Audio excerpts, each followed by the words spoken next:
ఎట్లయితే లిక్కర్ వ్యాపారాన్ని మొత్తం కబ్జా చేసిందో సర్కారు, ఎట్లయితే లిక్కర్ వ్యాపారాన్ని తన గుప్పెట్లో పెట్టుకుందో వైసీపీ సర్కారు, ఇప్పుడు భూమిని కూడా మీ భూమిని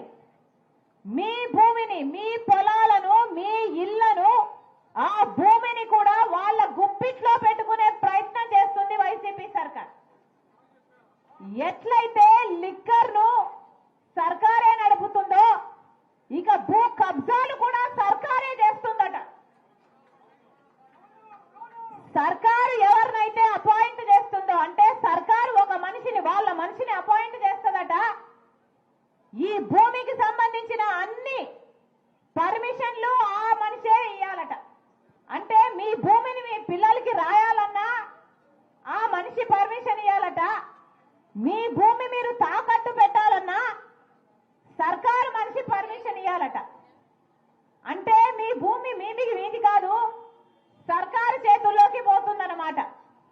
మరి అలాంటి సర్కారు మీకు అవసరమో లేదో, అలాంటి సర్కారు మీకు అవసరమో లేదో, మీ భూమిని మీకు కాకుండా చేసే సర్కారు మీకు అవసరమో లేదో మీ చేతుల్లో ఉంది, మీ నిర్ణయం మీద ఆధారపడి ఉంది.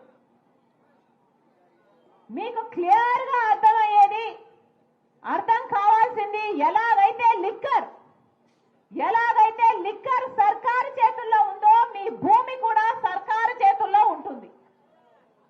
ఎలాగైతే లిక్కర్ వ్యాపారం సర్కారు చేస్తుందో బహిరంగంగా ఓపెన్ గా చెప్తున్నారు క్యాష్ అని చెప్పాల్సిన అవసరం ఏముంది? అంటే లిక్కర్ లో ఎంత సంపాదిస్తున్నారో బయట ఎవరికీ తెలియదు. సర్కారు ఎంత సరుకు అమ్ముతుందో బయట ఎవరికీ తెలియదు.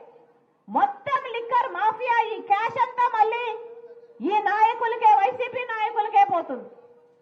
ఎలాగైతే లిక్కర్ ని మొత్తం కబ్జా చేశారో మీ భూమిని కూడా కబ్జా చేసే ప్రయత్నమే ఈ ల్యాండ్ టైటిలింగ్ యాక్ట్. మీ భూమి మీ చేతుల్లో ఉండాలో లేదో మీరు నిర్ణయించుకోవాల్సిన అవసరం ఉంది. అమ్మా, ఇంతమంది మహిళలు ఉన్నారు, ఈ మహిళలందరికీ చెప్తున్నాను, మీ కష్టము మీకే తెలుసు, మీ కష్టము మహిళలకే తెలుసు, మీ కష్టం మహిళగా నాకు తెలుసు. ఇల్లు నడపడము అంటే సామాన్యమైన విషయం కాదు. ఇల్లు నడపాలి అంటే మీరు చేయాల్సిన త్యాగాలు ఎన్నో. మీ అవసరాలను పక్కన పెట్టి, మీ కోరికలను పక్కన పెట్టి, భర్త కోసము బిడ్డల కోసం మీరు చేయాల్సిన, మీ కుటుంబాల కోసం మీరు చేస్తున్న త్యాగం ఎవరూ మెచ్చుకోరు. మీ నెత్తిన ఎవరూ కిరీటాలు పెట్టరు. అయినా కూడా మహిళలు చేసే త్యాగాలు వాళ్ళు చేస్తూనే ఉండాలి. వాళ్ళ కుటుంబాన్ని నిలబెట్టాలి అన్న వాళ్ళ ప్రయత్నం సాగుతూనే ఉంటుంది. అమ్మా, మహిళలుగా మీ కుటుంబాలను మీరు నడపాలి అంటే ఇప్పుడు సామాన్యమైన విషయం కాదు. ఇప్పుడు అన్ని ధరలు పెరిగిపోయినాయి. అమ్మ చెప్పినట్టు గ్యాస్ ధర అయితేనేమి, బియ్యం అయితేనేమి, చక్కెర అయితేనేమి, నూనె అయితేనేమి, కూరగాయలు అయితేనేమి, ఇలా ప్రతిదీ అన్ని పెరిగిపోయాయి. కానీ ఆదుకునేవాడు ఎవ్వరూ లేరు. ఎవరు ఒక ముక్క సహాయం చేసేవాళ్ళు లేరు. మీకేమో 12,000 రూపాయలు అమ్మఒడి, 12,000 రూపాయలు అమ్మఒడి ఇస్తున్నామని చెప్తున్నారు. అది కూడా ఒక బిడ్డకే. ఎలక్షన్లప్పుడు నేనే ప్రచారం చేశాను. ఎంతమంది బిడ్డలుంటే అంతమందికి సంవత్సరానికి 15,000 రూపాయలు అమ్మఒడి అని నేనే ప్రచారం కూడా చేశాను. ఆ వాగ్దానం నిలబెట్టుకోలేదు జగనన్న గారు. ఇప్పుడు ఒక బిడ్డకు మాత్రమే ఇస్తున్నారు అమ్మఒడి. అది కూడా 12,000 ఇస్తున్నారు. ఆ 12,000 మీ ఖర్చులకు సరిపోతున్నాయా? మీ బిడ్డల ఫీజులకు సరిపోతున్నాయా? మీరు ఆలోచన చేసుకోవాలి.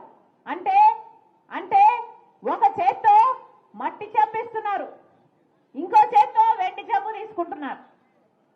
ఒక చేత్తో మీ దగ్గర 12,000 ఇస్తున్నారు, ఇంకో చేత్తో 24,000 రూపాయలు మీకు ఖర్చు అవుతుంది. మరి మీరు ఏం బాగుపడినట్టు? ఇప్పుడు ఫీజు రీయింబర్స్మెంట్ కూడా లేదు.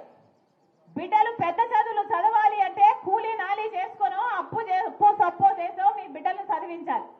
చదివిన వాళ్ళకు ఉద్యోగాలు వస్తున్నాయా? ఏమా ఉద్యోగాలు వస్తున్నాయా?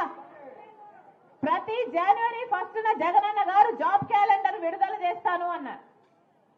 జాబ్ క్యాలెండర్ విడుదల చేయడం దేవుడు ఎరుగు. ఉన్న ఉద్యోగాలు కూడా ఓడిపోతున్నాయి. మెగా డిఎస్సి అన్నారు. మెగా డిఎస్సి అంటే ఆ రోజు చంద్రబాబు గారు 7,000 ఉద్యోగాలు ఇస్తుంటే హేళన చేశాడు జగనన్న గారు. నేను వస్తే మెగా డిఎస్సి ఇస్తా, 25,000 ఉద్యోగాలు ఇస్తారు మెగా డిఎస్సిలో అన్నాడు జగనన్న గారు. ఒక్క ఉద్యోగం కూడా భర్తీ చేయలేదు.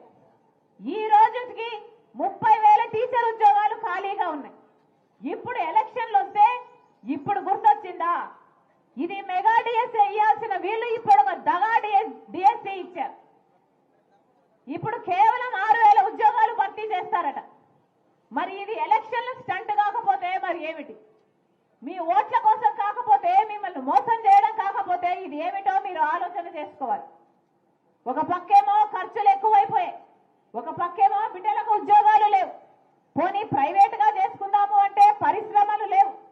మనకు స్పెషల్ స్టేటస్ రాలేదు కాబట్టి పెద్ద పరిశ్రమలు రావు. పెద్ద పరిశ్రమలు రాకపోతే బిడ్డలకు ఉద్యోగాలు రావు. మరి మీరు బిడ్డలన్నీ ఏం కావాలి అంటే, మన బిడ్డలు ఇక్కడ బతకడానికి అవకాశం లేక వేరే వేరే రాష్ట్రాలకు వలసల్లిపోవాలి. ఆఖరికి మన రాష్ట్రంలో అసలు యువతే లేకుండా పోతారు. మన బిడ్డలందరూ వదిలేసిపోతారు. మనకు పర్వాలేదా? ఏమా పర్వాలేదా? ఉద్యోగాలే లేకుండా పోయాయి, బిడ్డలే లేకుండా పోతారు.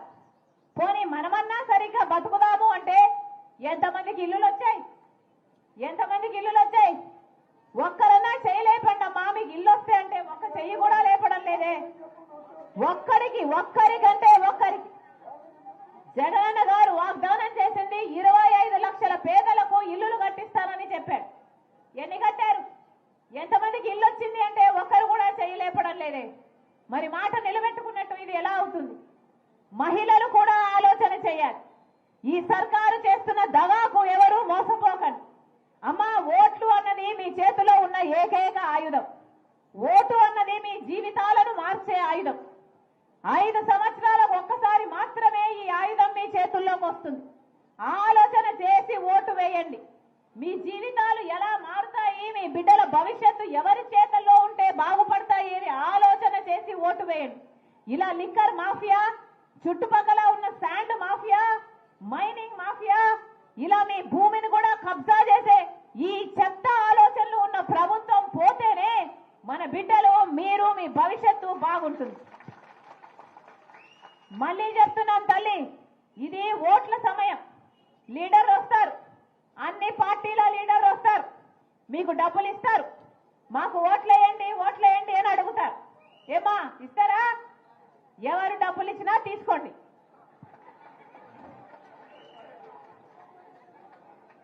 ఎవరు ఎన్ని డబ్బులు ఇస్తే అన్ని డబ్బులు తీసుకోండి. మీ డబ్బులే మీ చేతుల్లో పెడుతున్నారు, తీసుకోండి. ఇదిగో చుట్టుపక్కల శాండ్ మాఫియా చేస్తున్నారే, ఈ శాండ్ మాఫియాతో సంపాదించిన డబ్బులే, మీ డబ్బులే. లిక్కర్ మాఫియా చేస్తున్నారే, మీ మొగుళ్ళ దగ్గర తీసేసుకున్న డబ్బులు, ఏ డబ్బులు మళ్ళీ మీకు ఇస్తారు, తీసుకోండి. మీ డబ్బులే. ఇంకా ఇమ్మని అడిగి వసూలు చేసుకోండి. ఎవరు ఎన్ని డబ్బులు ఇచ్చినా తీసుకోండి. కానీ ఓటు మాత్రం మీ ఆలోచన అయి ఉండాలి.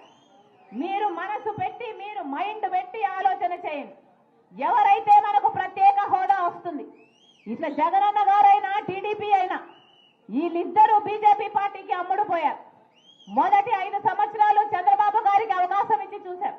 ఇప్పుడు 5 సంవత్సరాలు జగనన్న గారికి అవకాశం ఇచ్చి చూశారు. ఒక్కసారైనా మనకు ప్రత్యేక హోదా కావాలి అని నిజమైన పోరాటాలు ఎవరైనా చేశారా? ఎవరైనా ప్రత్యేక హోదా కావాలనో, మనకు పోలవరం కావాలనో, మనకు రాజధాని కావాలి అనో ఒక్కరంటే ఒక్కరు కూడా నిజమైన పోరాటం చేసింది లేదు. మళ్ళీ దగా పడకండి.